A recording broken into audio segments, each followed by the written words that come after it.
y a quand même certains messages qui nous tiennent à cœur et qui sont un peu lourds de sens quand même, la guerre. Et on le met en musique avec une musique justement un peu soleil, parce que je veux adoucir tout ça pour faire passer un message plutôt que de plomber les gens et leur dire il n'y a rien qui va, quoi. Bonjour Bastien, bonjour Gabriel, vous formez le groupe The George Kaplan Conspiracy. On est ravis de vous recevoir sur le plateau d'Studio 3. Alors, première question, pour ceux qui ne vous connaîtraient pas encore, ce nom de groupe, c'est un clin d'œil évidemment à Hitchcock et son film La mort aux trousses. Pourquoi ce clin d'œil ? Ça venait du fait que c'était un film qui m'avait vachement marqué, étant jeune. Et le personnage, pour résumer rapidement, de George Kaplan n'existe pas. C'est en pleine guerre froide entre les Russes et les Américains. Et en gros, on fait semblant que ce George Kaplan existe, et c'est pour retrouver des microfilms que les uns auraient. Bref, une histoire classique d'espionnage. Et en fait, quand j'ai commencé à faire de la musique tout seul, je savais pas trop où est-ce que j'allais. J'envoyais mes démos à l'époque régulièrement à Gabriel, et qui m'a dit faut qu'on en fasse quelque chose. Et le nom lui plaisait, donc du coup, on est resté avec ça. Alors, le groupe, c'est de l'électropop, mais c'est assez réducteur de dire ça parce que vous écoutez depuis tout jeune plein de musiques, plein de styles musicaux différents. Comment vous définiriez votre musique ? C'est un mélange de plein de choses, de tout ce qu'on a écouté dans le passé, on ne s'est rien refusé, on s'est dit qu'on allait faire de la musique, on ne va pas choisir le style et ensuite composer de la musique. On a composé de la musique et puis ensuite on voit ce qui en ressort, quoi.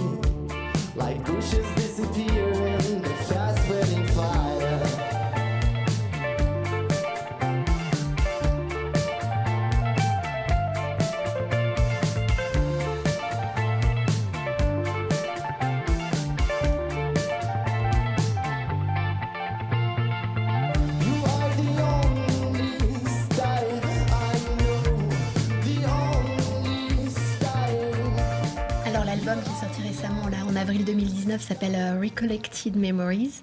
On pourrait traduire ça comment Souvenirs amassés, souvenirs... ouais. Collectés. Voilà. Recollectés. Tout simplement. Et effectivement, on passe d'un morceau peut-être plus 50s, plus rétro, crooner, à quelque chose de plus dansant, plus funky. C'était ça l'idée C'était carrément ça. Ouais, l'idée c'était de... Mais justement, sur ce morceau, je pense que tu fais référence à The Bomb, qui est clairement 50s, 60s.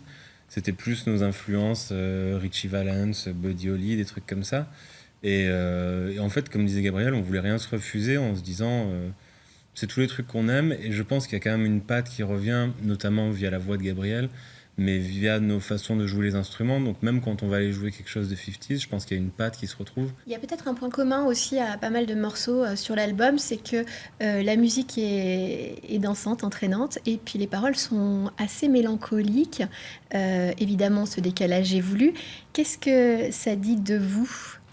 Je pense que oui, il y a une mélancolie, mais une mélancolie douce. Il y a une nostalgie aussi, mais que je trouve douce aussi. C'est pas, on se dit pas, on vit à la mauvaise époque, j'aurais trop voulu vivre ça ou ça. C'est plus, on va chercher ces trucs-là parce que ça nous parle. C'est dans notre tempérament, je pense aussi, un petit peu contemplatif, un petit peu lent, un petit peu, mais c'est pas forcément sombre. Il y a quand même certains messages qui nous tiennent à cœur et qui sont un peu lourds de sens quand même, la guerre. Et on le met en musique avec une musique justement un peu soleil, un peu plus, moins grave. Parce que justement, il faut adoucir tout ça pour faire passer un message plutôt que de plomber les gens et leur dire il n'y a rien qui va, quoi.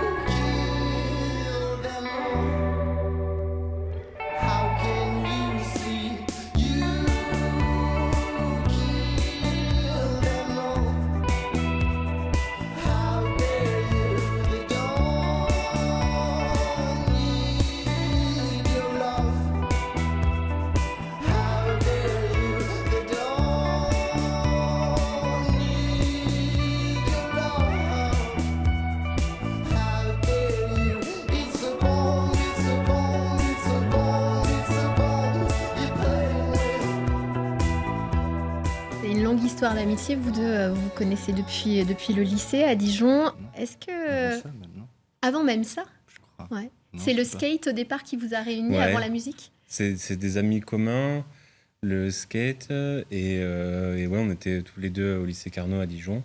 Ils faisaient de la musique, je faisais de la musique, et donc du coup, on se croisait de plus en plus, on est devenus amis, quoi. Et comment vous travaillez tous les deux? Qui fait quoi? Comment ça marche? On fait tous les deux tout. Ouais, ouais, c'est vrai. On joue tous les deux basse, guitare, synthé, programmation, et on écrit tous les deux, que ce soit texte ou ligne de chant. Et donc du coup en studio, c'est souvent on vient chacun avec un embryon de morceau ou une idée ou une direction, mais après il y a tout qui est branché et puis chacun passe d'un poste à un autre. Ah, peut-être qu'il faudrait que je fasse de la basse. Non, toi fais de la basse, moi je prends la guitare. Et donc du coup, il y a des fois des trucs que Gabriel va composer et me dire mais ce serait mieux si c'est toi qui l'as joué parce que toi tu la feras plus comme ça. Et pareil, moi des fois je viens avec des trucs au piano ou au synthé, mais je dis vas-y toi réapproprie la partie, fais-en quelque chose parce que je sais que tu peux en faire quelque chose de mieux que moi. Mais donc du coup on se passe nos idées comme ça et c'est un petit peu un joyeux bazar pendant un moment, mais au bout d'un moment les idées s'organisent et puis on arrive à en sortir des morceaux. Grosse complémentarité en fait. Et J'espère. c'est le fruit de cette amitié.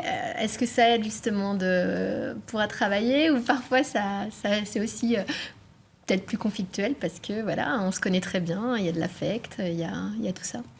Il y a forcément des moments de conflit, mais comme dans toute relation créative, je pense, parce qu'on confronte nos idées, on confronte... Ouais. Déjà, sortir une idée, c'est compliqué pour soi, parce que c'est se mettre à nu, mais le fait qu'on se connaisse depuis longtemps fait qu'on sait ce qu'on peut aller chercher chez l'autre et quels sont nos points forts à chacun. Merci encore d'avoir accepté l'invitation d'Hashtag Studio 3. Merci à vous. Merci à vous. Ouais.